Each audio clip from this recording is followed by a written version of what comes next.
Holy cow, man.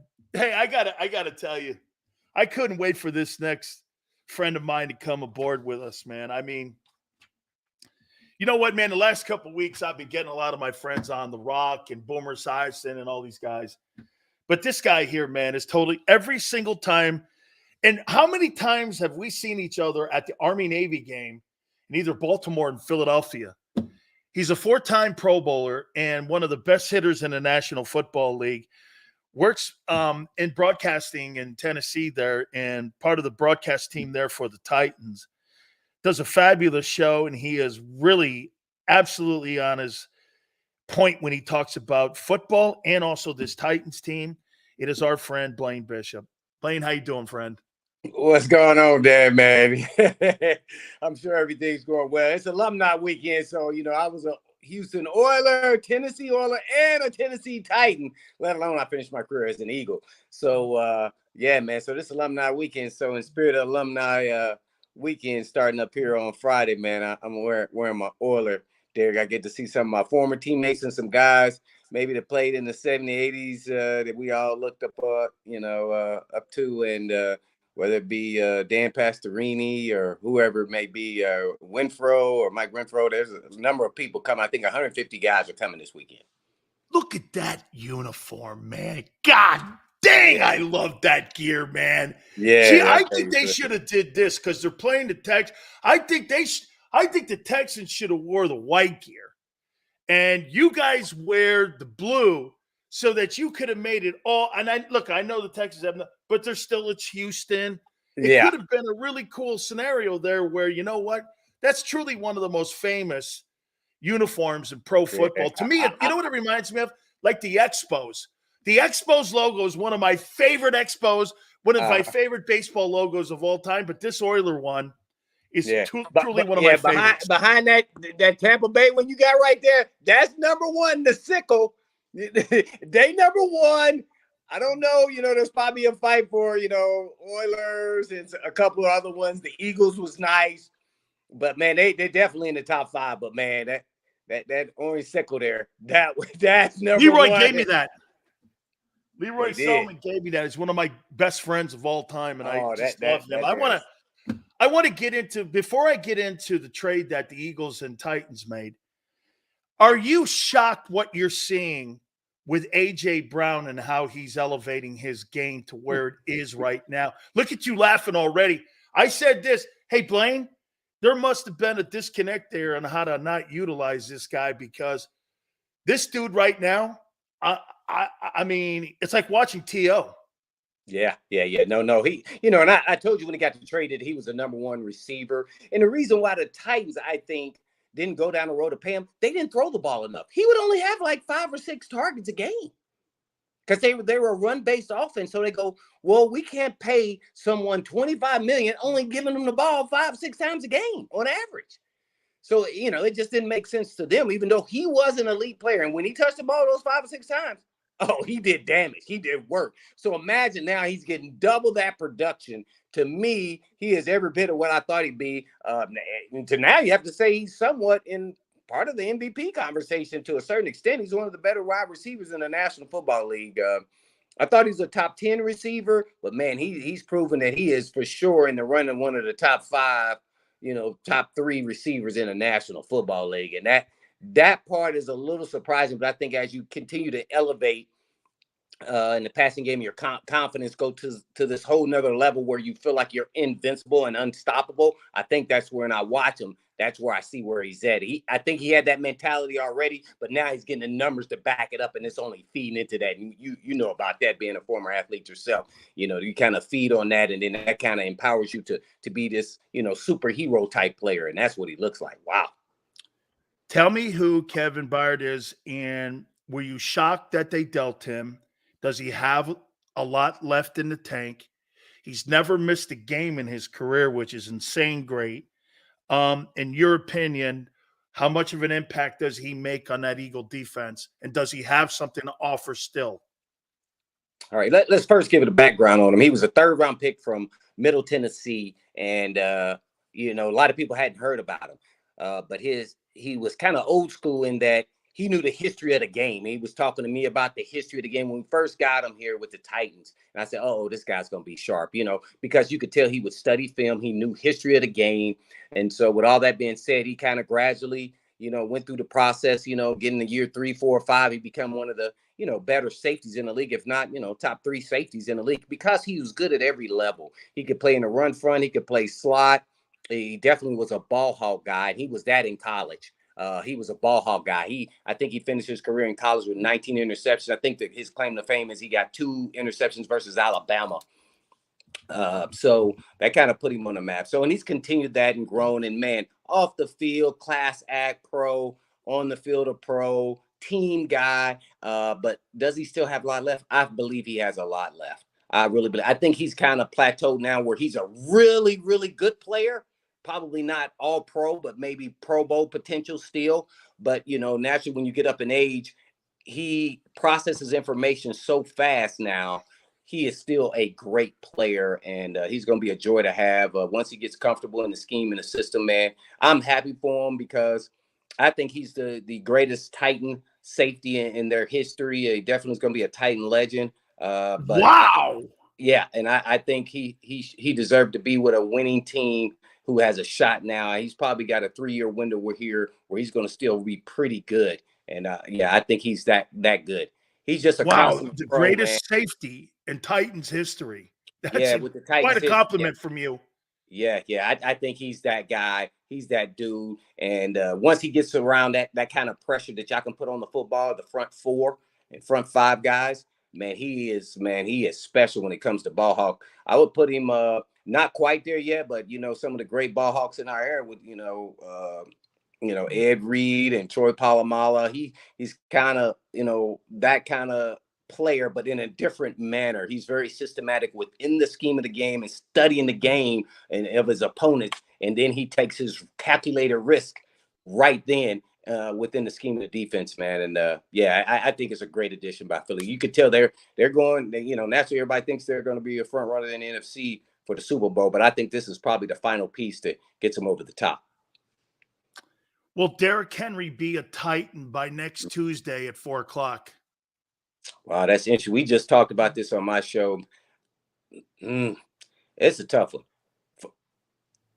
I just don't know if anybody's going to give enough for a running back, and he still got it. By the way, I don't know what people are reporting. He may have lost a half a step, maybe, but he's gotten better in areas where he was a little weak. Where where a guy that's tall and big like him, sharp, quick movements. He's gotten really well with that when they get in the backfield because they've been in the backfield a lot because their offensive line hasn't played very well.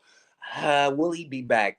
I would probably give it a 50-50 shot. I think they need to start selling pieces and realizing that, this season's probably over. I just think Vrabel's a guy. I don't think he wants to admit that it's over. I think he's going to keep fighting. So that's why I give it 50-50. I think he should be somewhere, but I just don't know if anybody's going to give more than a 5th round pick for, a 30-year-old, running back at this point in time. It's hard. Maybe somebody, but they may want more. His contract is over after this season, so Dan, they got to do something unless you're just going to let him walk.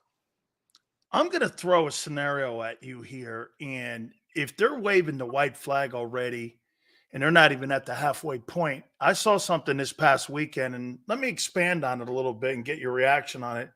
So I don't know if I've ever seen an active NFL head coach sitting in a box locally, nationally, on TV with Bob Kraft. And I know they were honoring him going into the Ring of Honor. And I'm sitting there thinking, do you think that the Titans, because they're going to be looking for as many draft choices as they can get, would they trade Mike Vrabel to the New England Patriots to become the next head football coach? Because to me, I think he is the next head football coach in New England, and everyone knows what Kraft thinks of him. Another defensive-minded guy, maybe Bill goes upstairs. Could it possibly be? And again, I love conspiracy, Blaine. Yeah, you speculate. But could this be something that the Titans have already, maybe, because I mean, that was a really weird scene, seeing an active NFL head coach sitting up there. What are they talking about? The good old days? I mean, I'm just curious what you thought about all that, and maybe my take here on that. Well, I viewed it as, we see Vrabel now today as a head coach, but he was being honored for what he did as a player. So to me, that was more so him speaking on and everything else about him as a player from when he's speaking, not as an actual head coach. But to your question and speculation, possibly. I don't think this year immediate. I mean, we just found out that Bill Belichick, it doesn't matter. They have so much money anyway. Just sign an extension. But I just don't know if they're going to give up, a first and a third round pick. I wouldn't put anything off how I would operate if I was an owner. So I would say, yeah, I think they'd be open to a number of things if they think this can make them a better team. Will DeAndre Hopkins be a Tennessee Titan by 4:00 next Tuesday? Well, I think Henry, Hoppy, and I would say Nico Autry as well. He's a veteran who's playing well, but his contract is expiring as well. No one's mentioning him, but I think he could be a huge piece to a puzzle to a team. I think they're all up for trade bait, and if somebody gives them enough, all those guys, I think they will be gone. I just don't know if they'll give them enough. I think I just don't know if they'll give them enough. Maybe one of those guys will be gone, but I don't think all of them be gone. Would you throw Tannehill into that conversation too, potentially next Tuesday? I would, but he's injured, and that's why I won't. But if he gets healthy, he has to be at the top of it. He's a quarterback.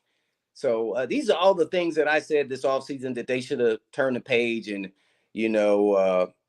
go through the rebuild. They never wanted to say it, and they didn't do it, and they tried to play middle of the road. I got to give them credit, and it just didn't work out with some guys getting injured and some guys not panning out. Andre Dillard, the offensive tackle, leading the way, very athletic and good guy, but he just didn't get it done. He was with Philly before that. So Andre Dillard has failed in Tennessee? Yes, he announced yesterday that MPF Petit Ferrer will be the starting left tackle after rotating him in last week in London. So he lost Andre Dillard lost his starting job today. Wow. When they started practicing yesterday, but yeah. Mm-hmm. Wow, man. Okay. Hey, I've got to ask you a question now I have arguments, and we're based in Philly, and I got to tell you, I don't believe now Hurts is hurt again right now, like he's been the last 2 years. He's injured a little bit, didn't he? They addressed it. The coach and the player addressed it today, that he's going through a significant knee injury, even though, get this, hey, Blaine, I want to show you this, how idiotic this coach is. They didn't list him as injured, yet the press conference this morning was all about the coach talking about a significant injury, and they asked him if he thought he'd be ready to go. He goes, we'll know more this afternoon, and we're trending that way. And I'm like this, well, you didn't list him on the Wednesday pre-injury list for Thursday, and Hurts even addressed it. This coach goes out today, and he throws out information that the player's going through a significant injury, and get this, they don't even list him. Why go forward and even say that if you didn't have to tell anybody that because you didn't post it? Yeah, that one there, man, is but I don't know if the NFL. I think they have rules that you have to report an injury if you don't get this. Well, here's the rule. Here's the rule on participation. Yeah. If you are in practice and you go through all the drills and went through all the participation, now whatever that is, you know how they hide players that are injured. Blaine, what they'll do is they'll move a drill around. They won't have you in as many. They'll give reps to the backup quarterback more so they can hide your injury through the rules. And so as long as you go through the entire hour and a half practice, you were full participation, even though potentially you didn't go through all of it. They hid you on, how it's easy to get around that rule if you know how the rule works. So this coach today was just going through this whole thing. Hey, yeah, he's dealing with a significant, issue. And it was so vague. It was the weirdest thing. And then I waited for the injury list. He's not on it. And I'm like, why would you address it? Dang. Oh, I don't know, man. That sounds like that's a finable offense. I don't know the rule, but that, I mean, because we used to look at all the injury reports of players, so you want to know who you're facing. So, is he going to play?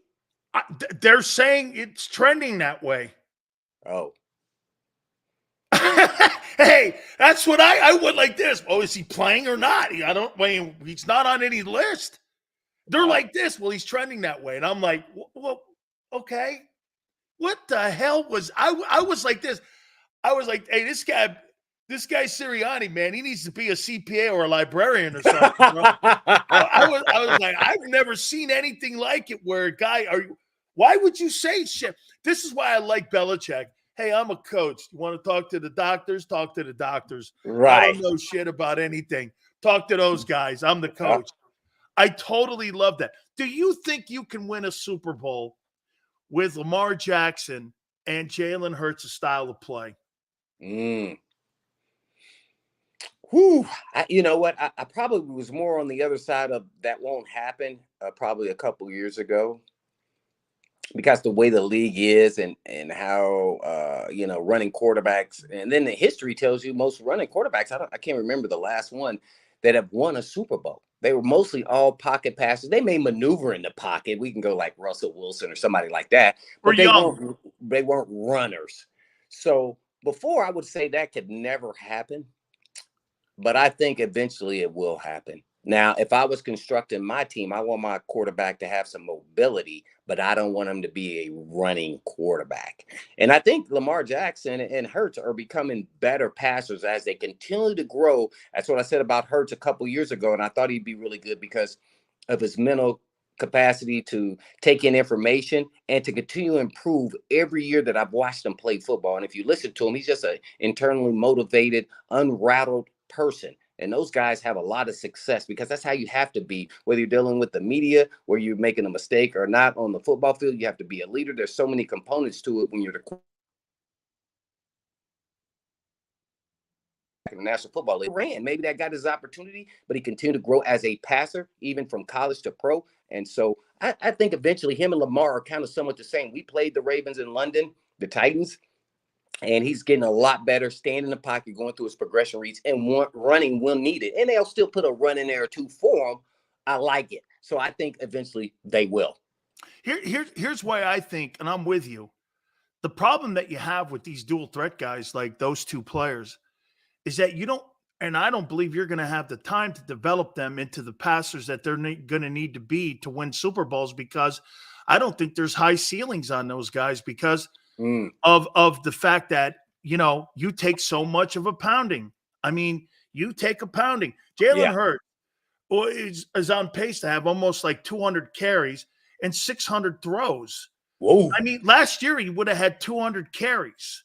And so, that number may be down a little bit more because they want him to throw the ball more. So maybe around 160, 170 carries this year for your dual threat guy. You put that over a 10-year period.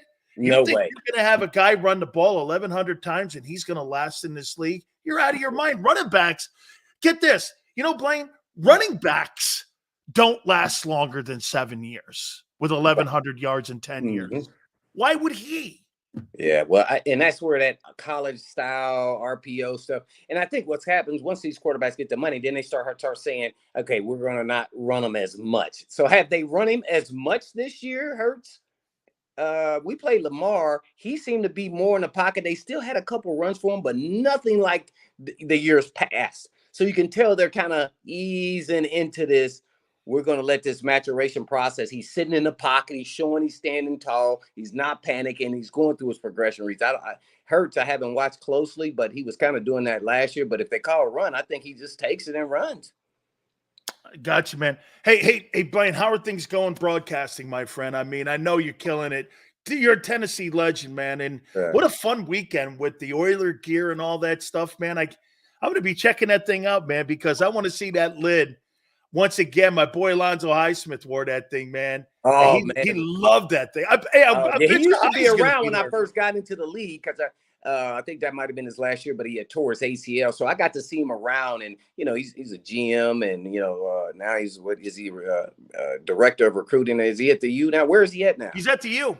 Yeah. I keep in touch with him. I usually talk a couple times a year, man. Fascinating athlete, man. You go back and watch him, man. He was an incredible athlete. Good Lord, man. I'm glad he wasn't around when I was playing. He would have been a tough cookie to get. Hey, before he had that injury, and right now I'm being told that. Okay, so he's averaging 10 carries a game in 2023. So that if he stays and goes 17, that's 170 carries this year. They got to cut that in half, man. They got to cut it in half. Because you got to know he's going to scramble and run when he gets pressure at times. 170 carries? That's a lot, man. He's not going to make it. He won't make it. I know he's well built and all that, but he's not going to make it. Hey, the NFL is not for long. And if you keep giving your quarterback that kind of many carries, you're in trouble. You will be out the league. My friend, I love you. Thank you so much, Blaine. Appreciate it anytime, Dan, man. Bet, man. Oh, my goodness, man. I love Blaine Bishop. What an absolutely special man he is. We love the guy. Part of the history of the Tennessee Titans and the Houston Oilers. That should be a lot of fun. All right. Do me a favor. Hit the like button. We'll kind of expand on what he said a little bit there. Keep it here on the National Football Show.